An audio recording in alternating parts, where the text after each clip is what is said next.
सुन्नुहोस् है गाइज, म तपाईँलाई आज मेरो जीवनमा आज घटेको घटना भन्छु है। म बिहान 5 बजे उठेँ। त्यसपछि नुहाउने, पूजा गर्ने, बढार बुढुर हुन्छ नि त महिलाको काम, त्यो सब काम भ्याएँ। त्यसपछि खानासाना पकाएँ। 7:30 भयो खाना पकाउँदा। त्यसपछि मैले बुरुस गर्छु र खाना खान पर्ला भनेर ड्रेसहरू लाएर खाना खानु पर्ला लास्टमा, किनभने जहिले अफिस गएर भोक लाग्ने। 9 बजे पुग्नु पर्ने थियो नि त, मलाई 45 मिनट हिँड्नुपर्ने। त्यसपछि मैले अहिले लास्टमा हिँड्ने बेलामा खाना खानु पर्ला, किनभने एकछिन भयो भने त भोक भेटिन्छ, एकछिन भयो भने भोक छिटो लाग्दैन भनेर के।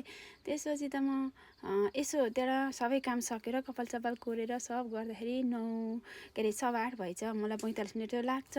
त्यसपछि 45 मिनट लाग्ने हुँदाखेरि यसो घडी हेर्छु भने त 8:15 भएको। त्यसपछि म त खाना खाएँ कि खाइनँ भन्नेतिर त गइनँ के। त्यसपछि झोका लाएँ। त्यसपछि म खाना खाएँ जस्तो लाग्यो। त्यसपछि अफिस गएर नि काम गरियो अरे, यसो गरियो नि गरियो। त्यसपछि त्यहाँबाट घर झरेँ। 5 बजी छुट्टी भएर 5:30 पौने 6 बजे घर आएँ। घर आएर त्यसपछि खाना हेर्छु भन्दा त जेको त्यही खाना खाएकै रहन्छु बिहान मैले। त्यो सरकारले पेट्रोल बचाउने भन्यो। त्यसपछि मेरो त खाना बचाउने सरकार, यही भयो है कुरो।